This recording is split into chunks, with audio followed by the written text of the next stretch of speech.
Hello everyone, welcome to It's Biblical End Times Vlog 2, where we're going to try to answer the question, who were the Nephilim, without any biases. We're just going to use our minds here and just kind of look at something that might not, basically I'm going to try to say something that I don't think everyone's ready to hear, and I don't even know if I'm ready to hear it, but there's some clues around here as to what may be the Nephilim. But anyways, we start our story here in Genesis 6. This is after the fall, after Adam already ate the fruit with Eve, and we find the world corrupted. So this is before the first destruction of the world, which was the flood with Noah.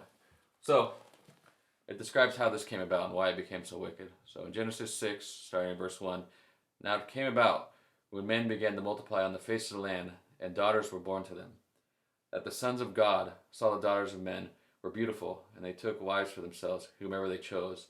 Then the Lord said, my spirit shall not strive with man forever, because he also is flesh. Nevertheless, his days shall be 120 years. The Nephilim were on earth in those days, and also afterward, when the sons of God came to the daughters of men, and they bore them children to them. Those were the mighty men who were of old, men of renown. Then the Lord saw that the wickedness of man was great on the earth, and that every intent of his thought, of his heart, was only evil continually. So, with this, we have men were multiplying, there's many men, they had daughters born to them, and the sons of God saw these daughters of men, and they thought they were beautiful. Now, the sons of God, based off these other works, I believe, are these angels, beings from heaven, and they want to take wives for themselves, whoever they chose. Okay? And God said, my spirit shall not strive with men forever, because of their flesh, nevertheless, days of 100 years. So the Nephilim were on the earth in those days, and afterwards the son of men came to the daughters of men. They were born them children. These were giants. Now the question is, who were these Nephilim? Who were these giants? And everyone's always wondered that. Now we have a vision of these. I went to the Creation Museum not that long ago, and they show this time period. They do a pretty cool diorama of what this time period would have looked like. And I'm putting stuff on the screen here. And it shows kind of this amphitheater, kind of like a gladiatorial match. And it shows a giant, which is what they would consider perhaps a Nephilim, kind of what's described here. But then it shows over here in this other corner a dinosaur, right, with horns and teeth and all this stuff. Now I believe right here is kind of like a Last Supper type painting with clues, unintentional clues as to what we're looking at here. We have this right here in Genesis 6. We have this story. And people say that that's all that God said on this. But there's all these other books that describe these things. You have the book of Enoch. Now the reason I'm going to look at the book of Enoch starting, there's other books too, I'll show you, where describe, kind of give us a picture of what was in the zeitgeist, I guess, of what was going on at this time. I believe it's all true to some degree. So, but in Jude, he has this letter, and he basically quotes what I would say is the book of Enoch, or something that Enoch said, but I think pretty obvious because it's basically a direct quote from the book of Enoch, what's called the first book of Enoch. How he had it, I'm not sure. But it's in letter Jude, which is only one chapter. Jude is, he's talking about men who come into the church that were basically not of the church, but they were saying they were. And it says about these men, Enoch, the seventh generation from Adam, prophesied saying, behold, the Lord came with many thousands of his holy ones to execute judgment upon all, and to convict all the ungodly of their ungodly deeds, which they have done in an ungodly way, and of all the harsh things which ungodly sinners have spoken against him. These are grumblers, finding fault, following after their own lusts. Okay, so basically, what we have here is Jude quoting Enoch as the seventh from Adam. So he's born, if you follow down through the generation, through the genealogy, it's in one of the Gospels, you find that he is literally the seventh from Adam. So that's true, and he prophesied, so he's a prophet. Behold, the Lord came with 10,000 of these, his saints. So he's talking about when Christ comes back with his angels and with the elect to execute judgment. So he's a prophet, he's reliable, and he's talking about people who are in the church, at least in Jude's day, which you're probably here now. So he's very reliable, and he's using this source. All right, and he also says something interesting here, too, about, in reference to these people talking about something in the past, he says, and angels who did not keep their domain, but abandoned their proper abode, he has kept for eternal bounds under the darkness and judgment for the great day. I believe these angels are the ones that Genesis 6 is referring to, the sons of God, because they have the same, basically these angels because what they did was so terrible, which we're going to discuss here, how we brought about the Nephilim and everything. They are already bound in an area, basically, of torture, waiting to be judged for the final, lake of fire in the future. So there are some angels that are already currently in chains. Obviously, Satan's not there yet, but these ones are because of what they did that was so terrible in the first destruction, the flood. Well, that led to the flood. So, Jude quotes Enoch. Let's go to Enoch, where I'll just show you, might as well, the first book. They call it First Enoch. This is the R.H. Charles version. But he says, here, it said, behold, this is just referring to the quote in Jude in Enoch 1. First Enoch, chapter 1. Here's a quote that's very similar to what Jude says. And behold, he cometh with 10,000s of his holy ones to execute judgment upon all, and to destroy all the ungodly, and to convict all flesh of all the works of their ungodliness that they have ungodly committed, and of all the hard things which ungodly sinners have spoken out against him. This is pretty much directly parallel with this verse in Jude, so it's very likely that Jude was quoting this. I think it was, why not? And so we have that, but so we have some validity to look at the first Enoch, unless you're within the box and you can't get out of the box. Why not? Why is he not quoting it? But if you look up Enoch, why Jude quotes Enoch on YouTube, you'll find many pastors and many people saying why he was not quoting Enoch. This book of First Enoch was not written by Enoch. That author has already lost a lot of credibility because they lack integrity. So for that reason alone, the book of Enoch and none of the pseudepigrapha books should be included in the scriptures. Somehow, his prophecy did end up in there. Maybe more of his prophecy did end up in there. But apart from what is quoted in Jude, we don't know what came from Enoch. So just because Jude says what Enoch said doesn't mean it's quoting the fraudulent book of Enoch. Here are some reasons why the book of Enoch is a fraud. Number one, read it for about 5 minutes and you're going to realize how stupid it is, number one. But I guess you have to let your intellect and the Spirit of God that's in you tell you whether that's true or not. There's like a cookie jar. You can't go to the cookie jar even though there's some good fruit in there. There's some good cookies in there because there's bounds. But I'm saying in this series there are no bounds. Let's look at Enoch. What he says about Nephilim, and when these angels came down to the daughters of men. So let me find it here, of course. Okay, so Enoch in R.H. Charles version, chapter 6. And it came to pass when the children of men had multiplied, that in those days were born unto them beautiful and comely daughters.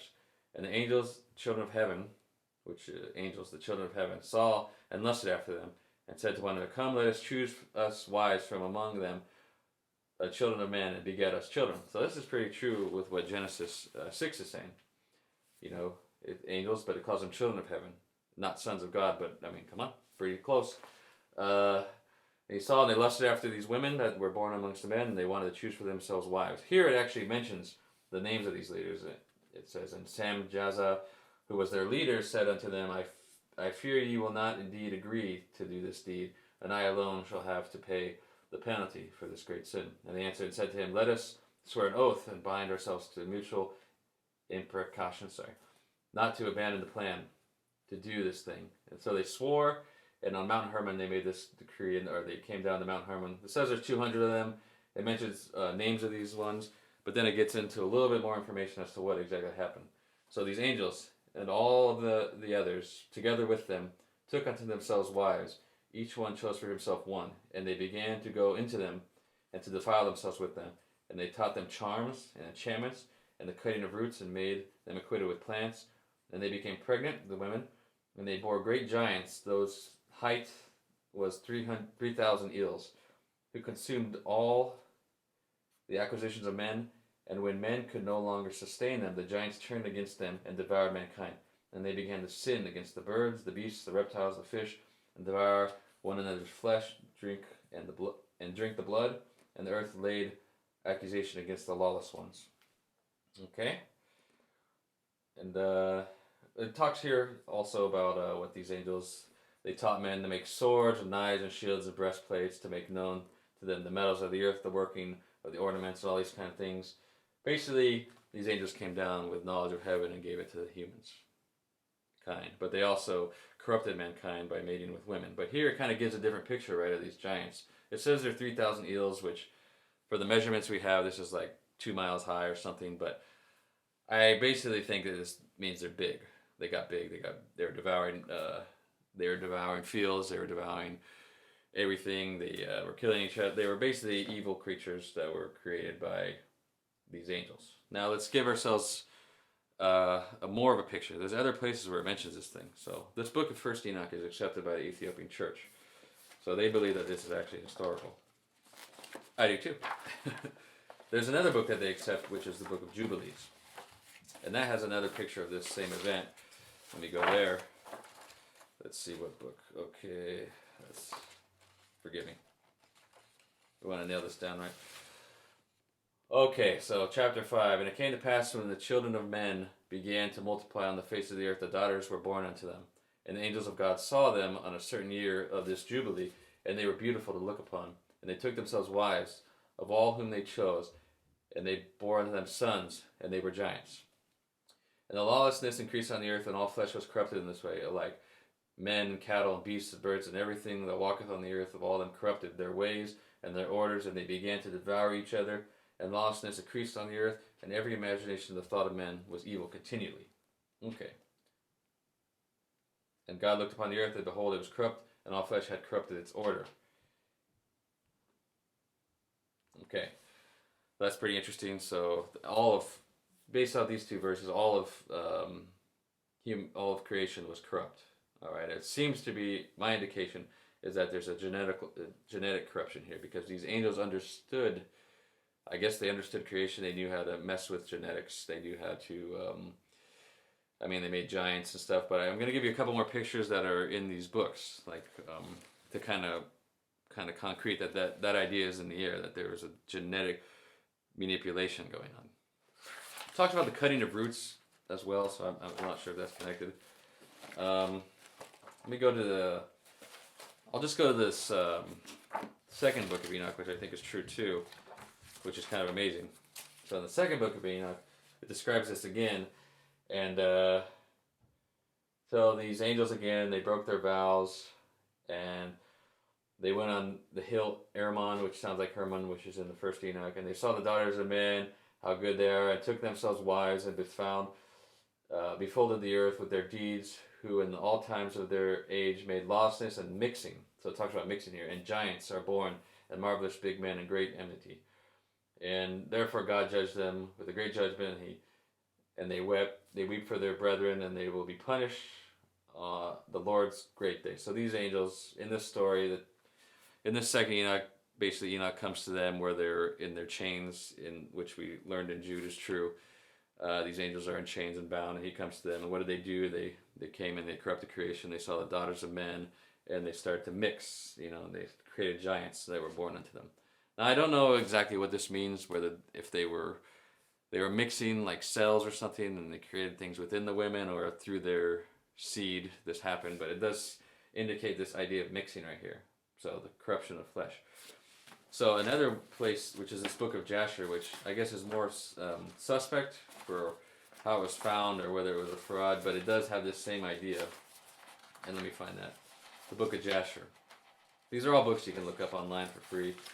Let me see what it says here. Okay, so the book of Jasher, chapter 4, verse 18, and it doesn't refer to these as angels in this case. It said, and their judges and rulers of humankind went to the daughters of men and took their wives by force from their husbands according to their choice. And the sons of men in those days took from the cattle of the earth, the beasts of the field, fowls of the air, and taught the mixture of animals of one species with another, in order to provoke the Lord.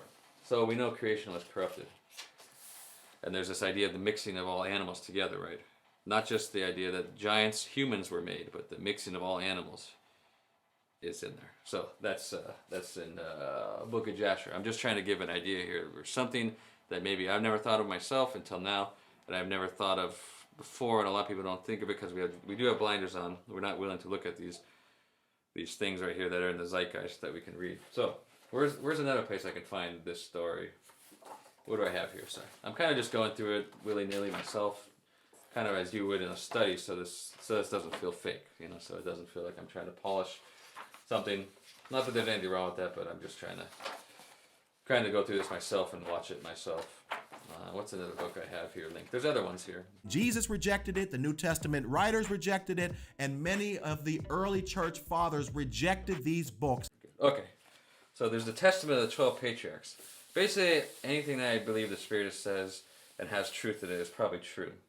This is scripture. This is not.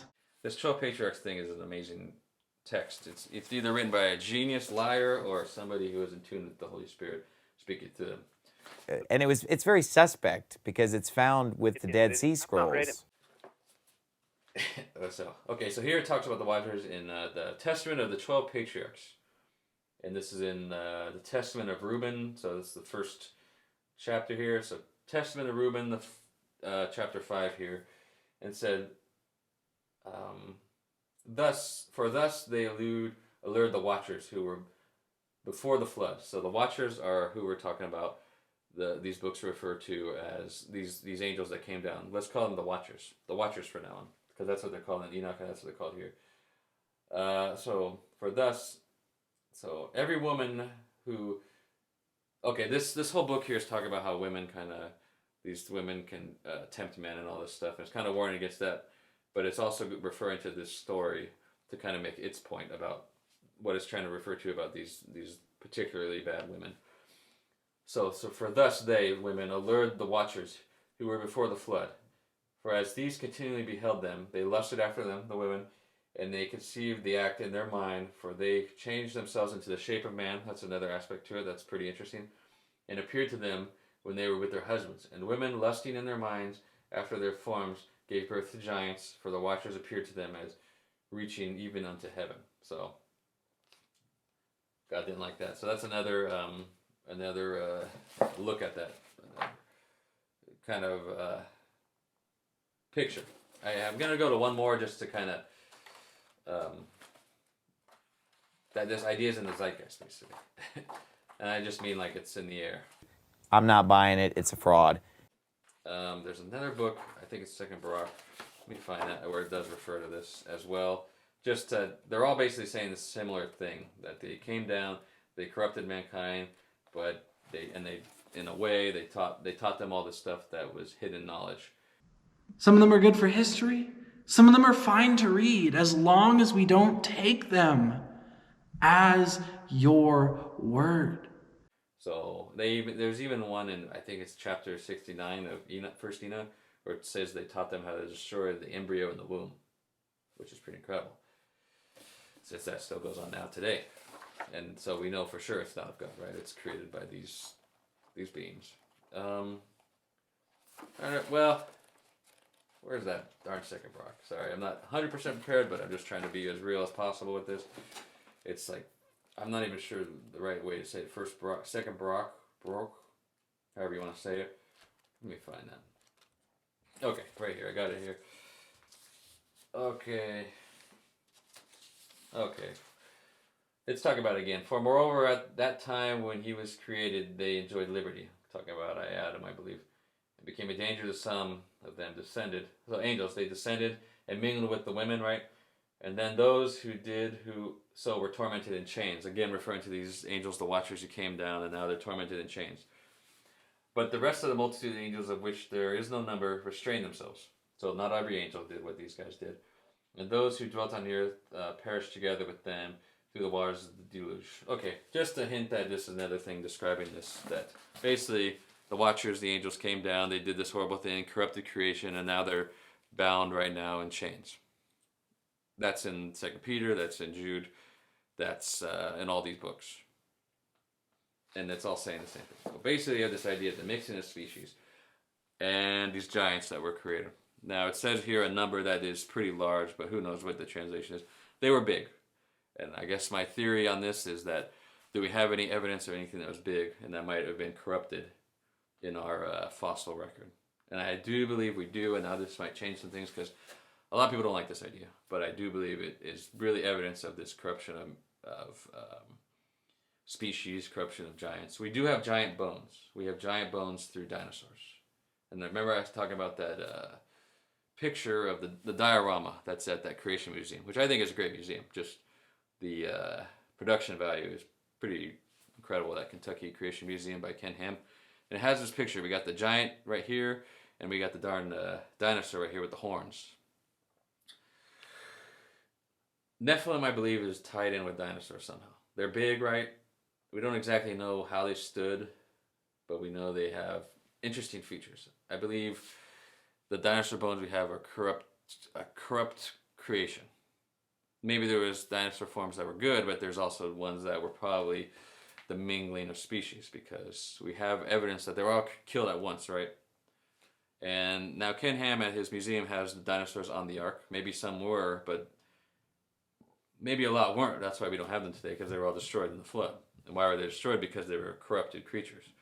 Now I'll put a picture here. There's like a Jurassic Park movie where they were trying to make basically genetic manipulation, right? Which is what Jurassic Park is about. They were gonna make it to where there was like humanoid dinosaurs, right? And here's a picture that I'm showing on the screen. But what if this is kind of true? What if it was a genetic manipulation? What if dinosaurs are part human? And what if they're just a mix of animals? And it kind of makes a lot of sense when you start looking at them. It's like bird, lizard, with little arms. And for instance, when you look at this is for my son, this creature, right? This is what we believe a dinosaur looks like. It has these arms that are kind of like, this looks like a human hand on a big lizard, but it doesn't really serve a purpose.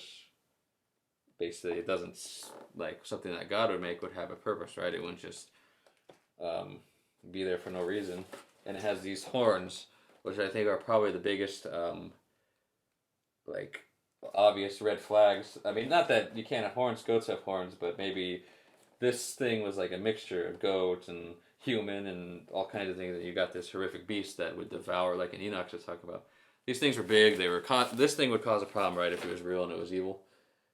And it would devour a lot because it'd take a lot to feed it, right? I mean, depending on how big it is and the bones, and it's just pretty interesting, right? Because we do have evidence that these giant creatures, but we placed them on the ark in the Creation Museum, but maybe they weren't on the ark. But anyways, basically, this is right in front of our face. I mean, if you think about, I have this right here, a Triceratops.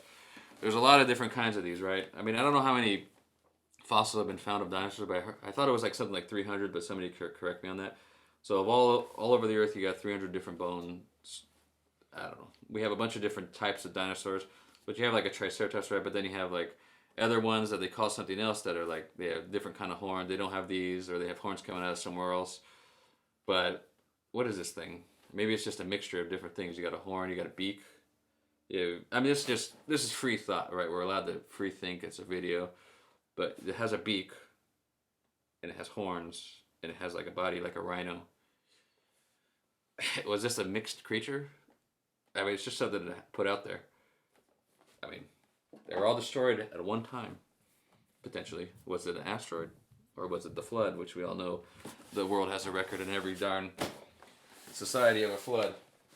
Something to think about. I think that basically proves that creation was corrupted, and we have the bones to prove it. But we love dinosaurs. I think they're pretty cool, but maybe they were created by the Watchers.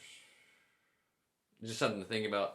I think it's true. Basically, I think this all confirms that something happened, and it does give us a pretty darn good explanation for where these creatures came from. So that's the second End Times video blog. And we know that, I'm not sure of the scripture right now, but in the end, and as in the days of Noah, so too will it be in the end. Are we not messing with genetics? Are we not listening to the Watchers who taught us how to kill, how to make shields, how to perform war, how to do abortion? Are we not just kind of doing it in a different way? I mean, you got Dr. Fauci, right, who was doing experiments, funding it, I don't know, not directly, in a lab where you're putting growing a baby scalp onto the body of a rat. That's just one thing we found out. What else are they doing? That's genetic manipulation. The demons that are now are probably influencing people to do this stuff and corrupt creation as it is. It's already going on. We're already doing it. It's a picture of what happened before with the Nephilim when creation got corrupted. So we have this. This is just something to free think about. You might not enjoy that idea, but I do believe it's true that this is a picture of the fallen creation that was before the flood. And we have evidence of it literally in the fossil record and right in front of our face on Jurassic Park. But anyways, I hope you enjoyed that. I mean, I know I'm just free-flowing here. I'm not really like organized, but I'm sure if you have ears to hear, eyes to see, you can enjoy it. And it might be hard for you to hear something like that, and I'm okay to all the criticisms, but I'm also wanting to find the truth. And if you're able to find the truth and not be confined into a box that has to be this is probably true. This will probably help you to know that everything, if you ask, if you seek, you find. You know, if you keep pressing, God's going to keep showing. So the more you ask, the more you'll receive, and the more truth you'll know, which I think is pretty cool.